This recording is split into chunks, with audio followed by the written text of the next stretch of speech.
हर हर महादेव, जय महाकाल। कैसे हैं सब लोग? आज का ये वीडियो है ना बहुत ही ज्यादा महत्वपूर्ण होने वाला है। अगर आपकी कोई मनोकामना है, कोई विषय काफी समय से पूरी नहीं हो रही है, उपाय करते करते थक चुके हो और जिस दिन भी आपके दिल में ये आ जाए देवाधिदेव महादेव जी मेरी नहीं सुन रहे हैं, मेरी कामना पूरी नहीं कर रहे हैं, उपाय करते करते थक चुके हैं लेकिन फिर भी वो नहीं सुन रहे हैं, जब भी दिल में आ जाए उसी दिन आप इस वाले उपाय को कीजिएगा। पूज्य गुरुजी ने अपनी कथा में बहुत जोर करके इस वाले उपाय को बताया था। शिवलिंग पर जल ही मत चढ़ाना और आपको दिखेगा दोगुना फल प्रदान होगा। कैसे करना है पूरा उपाय अच्छे से बताऊंगा, परंतु उससे पहले आप सबसे एक छोटी सी गुजारिश करूंगा कि जो लोग पहली बार आए हैं, चैनल को सब्सक्राइब जरूर कीजिएगा और वीडियो को लाइक करके महादेव जी का कोई सा भी प्यारा नाम कमेंट बॉक्स में लिखना मत भूलिएगा। मेरा बाबा आपको दिल खोल करके देगा और देखिएगा आपको दुगने फल की प्राप्ति भी होगी, है ना। इस पूरे वीडियो के अंदर हम लोग दो महाउपाय के बारे में बात करेंगे जो न सिर्फ आपकी दिल की इच्छा, जो आपकी कामना है, उसे पूरा करेगा, साथ ही साथ दूसरा जो उपाय है आपकी बड़ी से बड़ी बीमारी, बड़े से बड़ा रोग भी खत्म होगा। तो ध्यान से सुनना, समझने की कोशिश करना। मात्र एक बार आपको ये उपाय करना है। सबसे पहले बात कर लेते हैं पहले वाले उपाय की तरफ, ठीक है।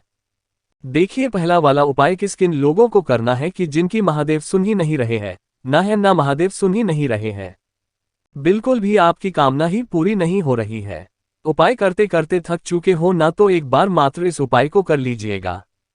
गुरुदेव ने अपनी कथा में बताया कि इस वाले उपायों को जिसमें आपको शिवमुन पर जल नहीं चढ़ाना है, इसका प्रमाण जो है महाभारत में भी देखने के लिए मिलता है और साथ ही साथ श्रीमद्भागवत गीता में भी आपको इसका प्रमाण मिलेगा और शिव महापुराण के अंदर भी साफ साफ लिखा हुआ है। तो इस वाले उपाय को मात्र एक बार जरूर कर लीजिएगा। कैसे करना है, पूरे नियम से फॉलो करना, ठीक है। आपको लेना होगा एक बेलपत्र जो कहीं से भी खंडित ना हो। ध्यान रखना, जो कहीं से भी खंडित ना हो, ना मिले तो आप शिवलिंग से उठा लेना और एक लोटा शुद्ध जल लेना, अपने घर का है ना।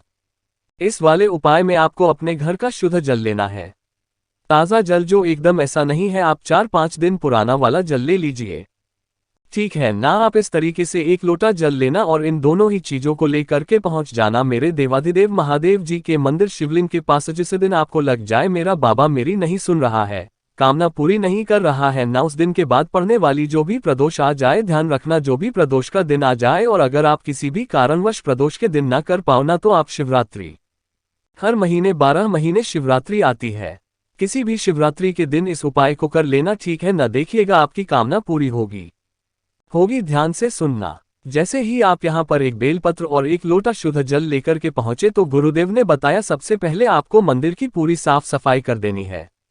आज पास जो भी फूल पत्ते वगैरह चढ़े हुए हैं ना, उन्हें अच्छे से साफ सफाई कर देना, ठीक है ना, हटा करके।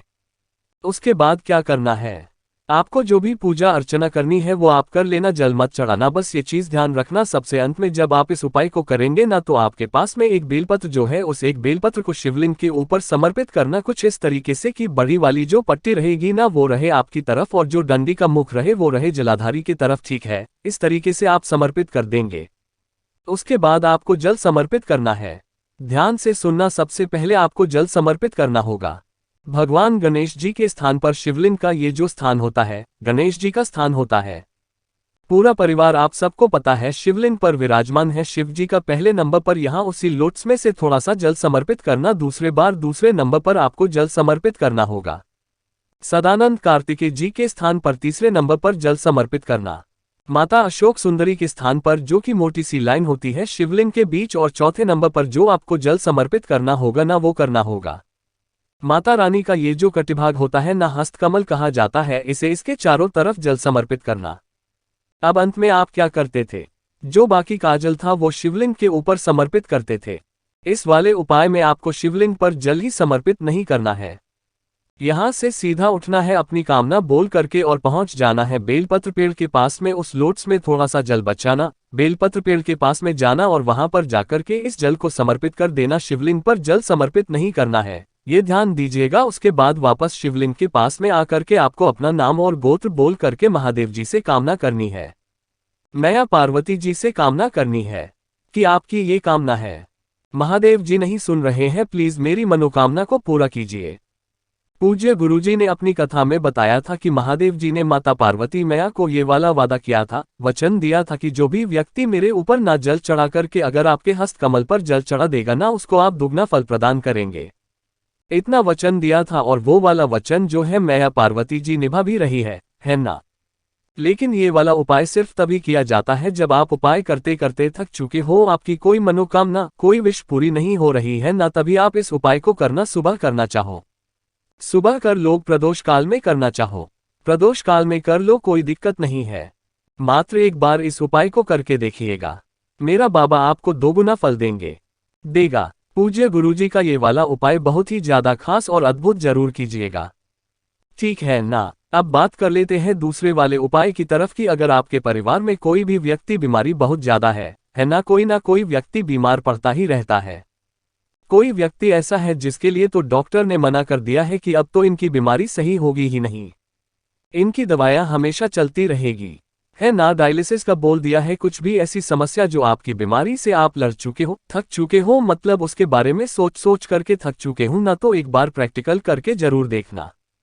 पूज्य गुरुजी ने बड़े ही जोर करके इस वाले उपाय को बताया था, ध्यान से सुनना, समझने की कोशिश करना। अगर डॉक्टर ने भी मना कर दिया है तो आपके उस दिन के बाद में जो भी प्रदोष है ध्यान रखना, यानी कि कौन सी दिन की ये चीज ध्यान रखना, मंगलवार की प्रदोष आ जाए है ना, तो इस वाले उपाय को या तो आप मंगलवार की प्रदोष के दिन कर सकते हो या फिर आप 12 महीने शिवरात्रि आती है, किसी भी शिवरात्रि के दिन आप इस उपाय को कीजिएगा, ठीक है ना। ध्यान से सुनना, समझने की कोशिश करना। सुबह करना चाहो सुबह कर लो, शाम को करना चाहिए शाम को कर लो, कोई दिक्कत नहीं है। आपको मंगलवार के दिन या शिवरात्रि के दिन करना है। कैसे करना है, आपको लेने होंगे 7 धतूरे, है ना। देखिए महादेव जी ने उन चीजों को चुना जिन चीजों को पूरी दुनिया ने ताक दिया, धतूरे, कांटे, इन सब चीजों को, इन सब का फल की जो प्राप्ति होती है ना, वो आप सोच भी नहीं सकते हो। आपको 7 धतूरे चाहिए और 7 धतूरों के साथ में आपको चाहिए होगी होली। है यहाँ पर कोई भी मौली है ना, आपको मार्केट में 510 रुपए का पूरा कट्टा मिल जाएगा और एक लोटा लेना, शुद्ध जल, अपने घर का शुद्ध जल लेना, ठीक है ना। अब ध्यान से सुनना, इन सभी चीजों को लेकर के पहुंच जाना मेरे देवाधिदेव महादेव जी के मंदिर शिवलिंग के पास। अब ध्यान से सुनना, समझने की कोशिश करना कैसे करना है। अगर कोई भी व्यक्ति बीमार है, डॉक्टर ने भी मना कर दिया है, शरीर में गांठें पड़ गई है, किसी भी तरीके की कोई बीमारी है ना, उसके लिए आपको ये उपाय करना होगा और दवाइयों का खर्चा भी खत्म हो जाएगा। ध्यान से सुनना, यहां जैसे ही आप पहुंचे तो आपके पास में 7 धतूरे हैं, उनमें से एक धतूरे के ऊपर आपको मोली लपेट देना है, अच्छे से पूरा का पूरा उस धतूरे को मोली से लपेट देना, ठीक है ना। तो जिस धतूरे को अपने मोली से लपेटा है ना, उस धतूरे को आपको शिवलिंग के ठीक ऊपर समर्पित करना है, लेकिन महादेव जी के नाम से। ये चीज ध्यान दीजिएगा, यहाँ पर जो आप समर्पित करोगे चंद्रमौली महादेव जी के नाम से। किनके महादेव से, कौन से महादेव जी के नाम से? चंद्रमौली महादेव जी के नाम से समर्पित करना। और जो बाकी के 6 बच्चे हैं ना, उनका क्रम ध्यान दीजिएगा। पहला वाला जो धतूरा आप चढ़ाओगे वो चढ़ाओगे भगवान गणेश जी के स्थान पर, दूसरा जो आप चढ़ाओगे शरण कार्तिकेय जी के स्थान पर, तीसरा जो चढ़ाओगे वो चढ़ाओगे माता अशोक सुंदरी के ऊपर, चौथा जो चढ़ाओगे वो चढ़ाओगे आप यहाँ पर, ठीक है ना। कहाँ पर? माता रानी के हस्त कमल पर, ठीक है। पांचवा जो आप चढ़ाओगे वो एक और चढ़ाना होगा आपको शिवलिंग के ऊपर, ये पांचवा। और जो छठा बचा है ना, उसे आप चढ़ाओगे जलाधारी पर, है ना, छठा जलाधारी पर यहाँ पर चढ़ाना। एक तो आपने पहले ही चढ़ा दिया था चंद्रमौली महादेव जी के नाम से, बाकी के 6 इस क्रम में आपको चढ़ाना है, ठीक है ना। हो सके तो आप अगर जलाधारी पर न चढ़ा सको तो जलाधारी के नीचे यहाँ पर आप चला देना उस छठवें वाले धतूरे को। ठीक उसके बाद आपने जो एक लोटा शुद्ध जल लिया है ना, उसे एक लोटा शुद्ध जल को उस व्यक्ति का नाम और गोत्र बोलकर, ये चीज ध्यान रखना, जिसके लिए आप ये उपाय कर रहे हो ना, उस व्यक्ति का नाम और गोत्र बोलना है ना, और एक लोटा शुद्ध जल चढ़ा देना। मेरे देवाधिदेव महादेव जी के ऊपर किनके नाम से अब चढ़ाना होगा वो चीज ध्यान रखना। अब दूधेश्वर महादेव जी या फिर पंचमपेश्वर महादेव जी है ना, अवधूतेश्वर महादेव या फिर चंपेश्वर महादेव जी का स्मरण किया जाता है महाराज, ठीक है ना। चंपेश्वर महादेव जी के नाम से जब ये जल बहता बहता जलाधारी से इस वाले धतूरे के ऊपर आ करके गिरेगा ना, तो उसके बाद में आपको ये वाला जो जलाधारी वाला धतूरा है, अब दूधेश्वर महादेव या चंपेश्वर महादेव जी का स्मरण करते हुए आपको इसे लेकर के आ जाना है। जो भी बीमार व्यक्ति है, उस बीमार व्यक्ति के से, उसके कंठ से, उसके हृदय से इन 3 जगह से टच करवा करके किन महादेव जी का नाम याद रखना है। अब भूतेश्वर महादेव या चंपेश्वर महादेव जी का इस वर्णन करते हो या टच करवा देना, और टच करवा देने के बाद किसी भी बेलपत्र पेड़ के नीचे इसे आप गाड़ देना, या फिर आप वहां पर पट्टा करवा देना। एक शिवरात्रि करके देख लीजिए या आप मंगलवार की प्रदोष के दिन करके देख लीजिएगा। वो व्यक्ति चाहे कितना भी बीमार हो ना, वो उठ करके खड़ा हो जाएगा। पूज्य गुरुजी का इतना अचूक उपाय है, ये ठीक है तो इस वाले वीडियो को जरूर देखिएगा और इस वाले उपाय को जरूर कीजिएगा। आप बात कर लेते हैं तीसरे वाले उपाय की तरफ। ठीक है, देखिए काफी सारे लोग कहते हैं कि भैया हम महादेव जी के भक्त हैं, है ना, हम प्रदोष का व्रत करते हैं, हम ये भी करते हैं वो भी करते हैं, लेकिन बड़ा दुख होता है ये जान करके कि उन्हें ये भी नहीं पता होता कि किस दिन की प्रदोष हमें क्या फल देती है ना। तो उसके लिए ध्यान से सुनना, कौन से दिन की प्रदोष आपको क्या फल देती है आपको याद होना चाहिए, तो ध्यान से सुनिएगा। जो सोमवार की प्रदोष होती है ना, ये आपकी इच्छा पूर्ति की प्रदान करती है, इच्छा पूर्ति के लिए ये की जाती है ना। दूसरा जो मंगलवार के प्रदोष होती है जो कि अभी पड़ रही है, वो है रोग मुक्ति के लिए, इसीलिए मैंने आपको वो वाला उपाय बताया, रोग मुक्ति के लिए होती है। तीसरा जो बुधवार की होती है वो आपकी कामना पूर्ति के लिए होती है ना। चौथा जो आपकी गुरुवार की होती है वो शत्रुओं का नाश करती है। किसकी?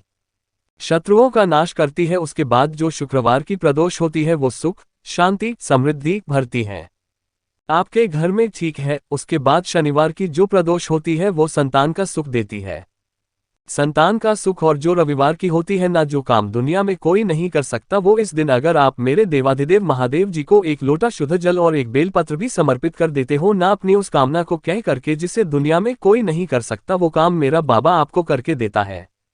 पूज्य गुरुजी ने जैसा अपनी कथाओं में बताया वैसा आसान भाषा में आपको बताने का संपूर्ण प्रयास किया। वीडियो अगर पसंद आया हो तो लाइक जरूर करना, साथ ही साथ चैनल को सब्सक्राइब जरूर कीजिएगा।